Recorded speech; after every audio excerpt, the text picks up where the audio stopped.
The votes are in. They don't want your pity. And black people can't afford to indulge rich white people's need to endlessly flagellate themselves. They just want prices to go down and good jobs and the police when you call them. Black people, they're just like us. Bill Maher seems to have finally had it with Democrat voters and their endless excuses for Kamala Harris's crushing loss in last year's elections. So, in classic Maher fashion, the comedian ripped those excuses to absolute shreds, sending tremors through the Democratic ranks.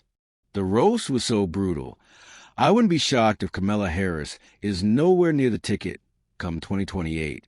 As always, if you're craving fiery, unfiltered political commentary, smash that subscribe button and let's dive right in. The big issue, right, was immigration.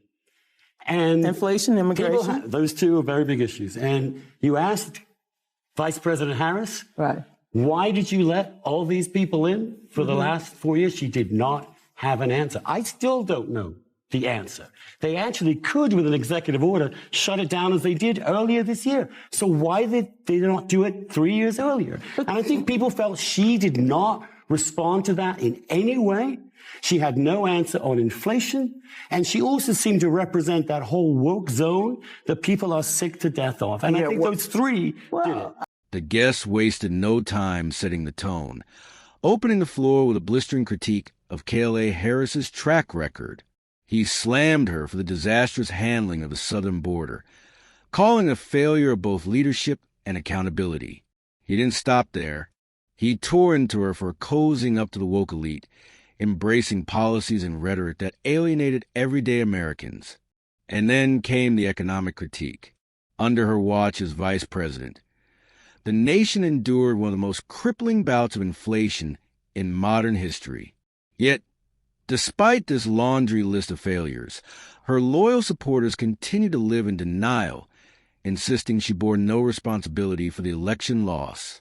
To him, that mindset was pure delusion. I agree with the first two, but I'm not going to get into this, the people are too damn woke. That wasn't an issue. What happened? Yeah, it was.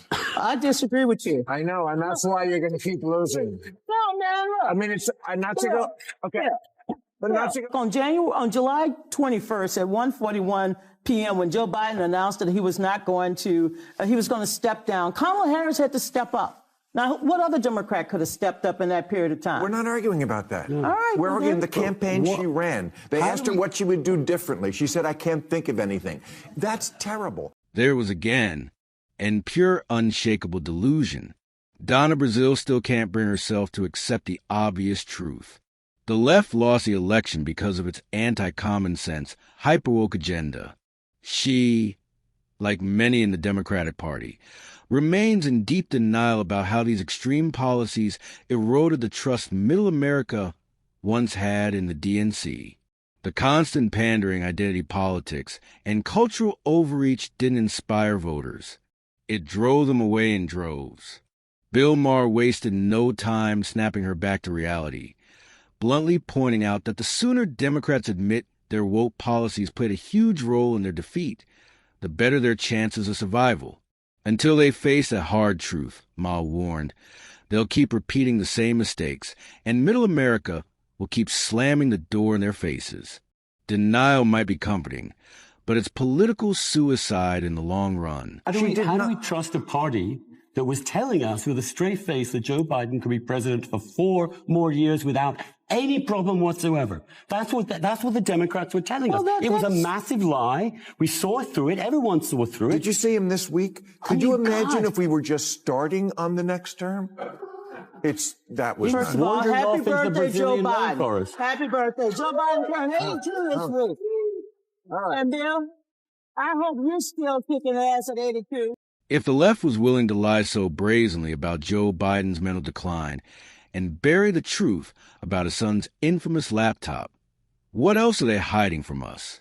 Their media allies worked overtime to spin fairy tales, assuring the public that the economy was booming, right up until grocery bills, gas prices, and rent told a very different story.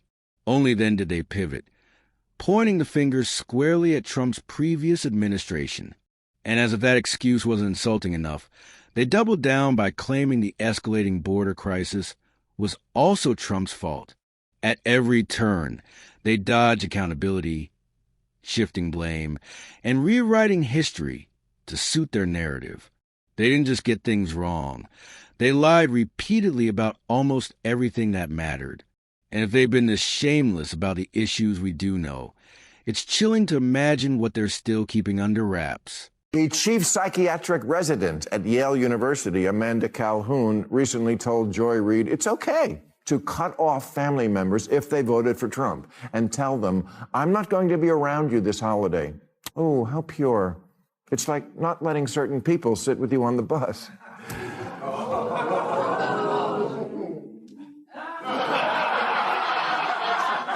She also said that it shouldn't be automatic that family members think they're entitled to your time. She said that's just a societal norm. Family. Who do they think they are? Family? I mean, think about that. A mental health professional advising people to isolate during the holidays. And don't forget to drink too much and put on weight. Yeah, that's how far off the rails the left went. Their obsession with woke ideals didn't just spark debates. It alienated half the country. They couldn't wrap their heads around the simple fact that other people might hold different, even opposing opinions. And instead of engaging in honest discussion, they treated dissent like a mortal sin. Anyone who dared to disagree was instantly branded an enemy, a bigot, or worse. The division ran so deep that it seeped into personal relationships. Friendships shattered, families fractured, and believe it or not, some even called off their marriages simply because their spouse voted for Trump. That's the level of intolerance we're talking about. Political disagreement used to be a difference of opinion. Under the left's new standard, it's grounds for social exile. And when politics becomes more important than human connection, the society holding it together starts to crumble from within. And this Thanksgiving, before the big meal, remember to take turns saying what you're hateful about. You know who I really wouldn't want to have Thanksgiving dinner with? This overly educated, i.e. extremely stupid, ivory tower academic. But I would, because if we ever want this nation to heal, this is what we have to do. Force ourselves to reach out and find out why someone feels the way they do and make the choices they make without prejudging them a monster. Ma is absolutely right. If we want our nation to move forward, we have to relearn the lost art of civil discourse, of sitting down with people who don't share our ideals, beliefs, or political ideologies, and actually listening to what they have to say. Progress doesn't come from shouting each other down. It comes from understanding where others are coming from, even if we still disagree. It means respecting their right to hold a different viewpoint and learning to coexist without resorting to hatred or personal attacks. Sadly, that lesson seems entirely lost on today's left. Instead of fostering dialogue, they've built an echo chamber, shutting out dissent and vilifying anyone who refuses to conform. The result, a nation more polarized than ever, where disagreement is treated as treachery.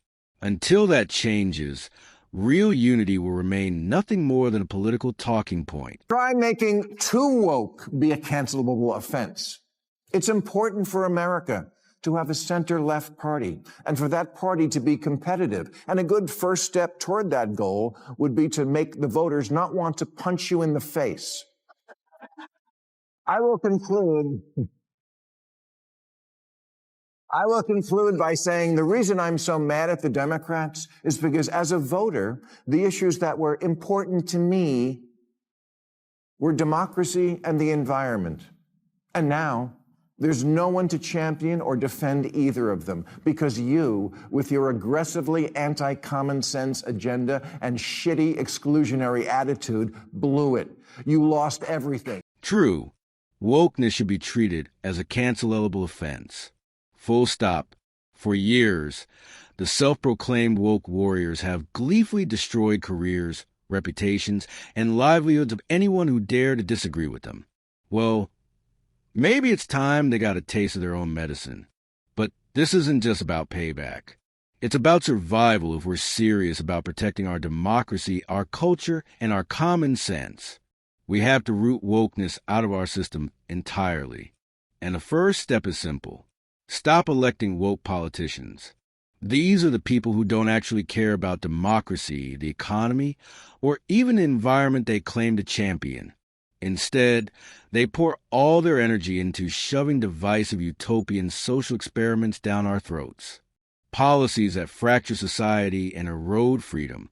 The cure isn't complicated. Star the movement of power and watch it collapse under its own hypocrisy. Did better like in every demographic. The exit poll said he grabbed 52% of white women. He also got their votes.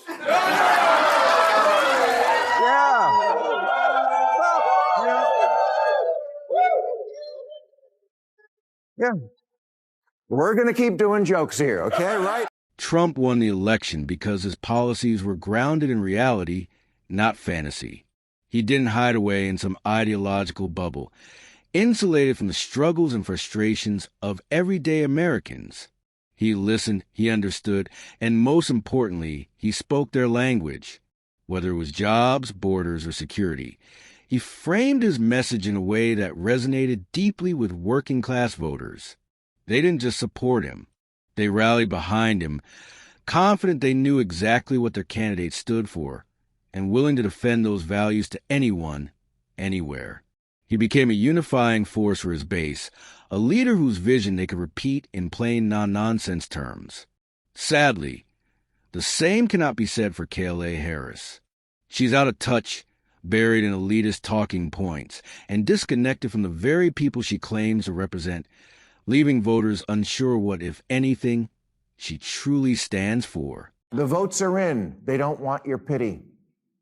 And black people can't afford to indulge rich white people's need to endlessly flagellate themselves. They just want prices to go down and good jobs and the police when you call them. Black people, they're just like us.